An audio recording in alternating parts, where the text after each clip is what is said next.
Jack Power. I was in the Army. I was drafted after I came out of college, and that's when the draft basically you had no choice. Your choice was to either go into the service or to go to Canada. Basic training, Fort Dix, New Jersey. Then you went to Fort Polk in Louisiana for jungle training. The training that the Army gave was excellent. The physical conditioning was something you never really expect, but you're young. I was 22 years old. I was old for our group. The majority of people were 18 and 19 years old. Fort Polk gave you the first idea of what jungle was going to be like, and just being in the mud and being in the rain and climbing around and being out. Many of a person had never been in the woods overnight, and that was really the training that they gave you. But nothing could ever have trained you for over in Vietnam. Thinking about what was going on and that we were preparing for Nam was an everyday affair. But you were caught up in the Army. You had something to do every minute of the day. You really didn't have time to think. All you could do was do the next task that they assigned to you. And that started from before daylight until after dark. You came back in, you showered, you literally crashed at night. As far as have I maintained a relationship with anybody, I wish I had. With 3 or 4 of them, I didn't. I was just young and came back and started to work and start to do other things, and you had other priorities. And I sort of let that one slip away, and I'm regretful for that.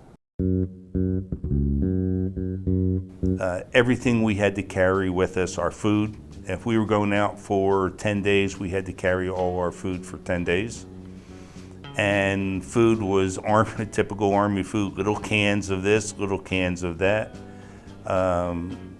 You would have some packages, freeze-dried food that were called LRPs, long-range patrol. All you had to do was add water. There were no structures at all. We didn't build anything. All we did was move from one position to another.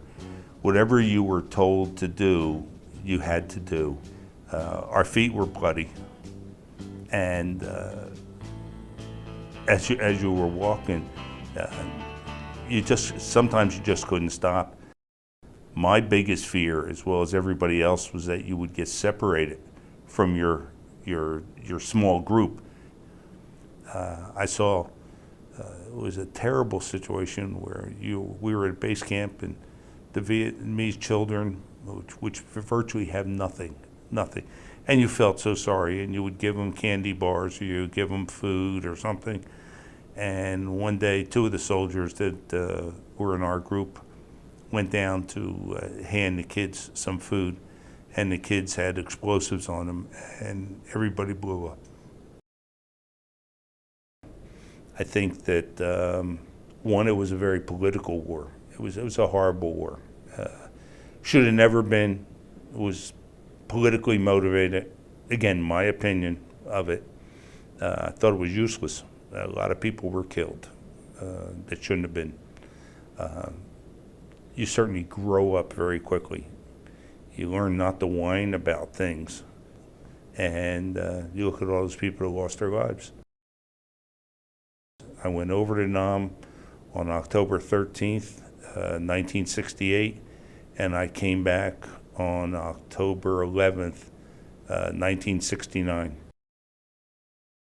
I was lucky enough to get in after 6 months to get out of the field and get back into what we considered civilization, but is still out in the middle of people still bombing you, and you just wanted to sort of enjoy life a little bit because you're just going through this hellacious scenario. Because guess what? You got to live with it. I didn't want to go to the Army. I certainly didn't want to go to Nam. I had no choice but to go. People are not always happy with how situations turn out.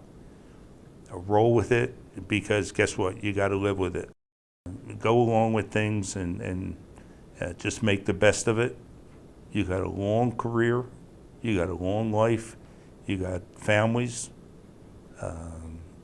you've got siblings you have to take care of, things like that.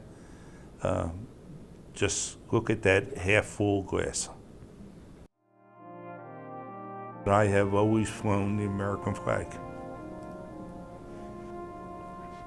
You just can't forget, that's all. If I'm going through an airport and I see some soldiers having lunch or something, that I'll go over, just pick up the tab.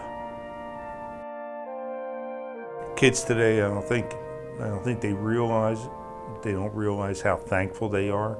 The houses, you wake up in the house, you have food, you go to school, you go to work, you can go out, you can party, you can have fun, but you don't think about the soldiers that can't do any of that.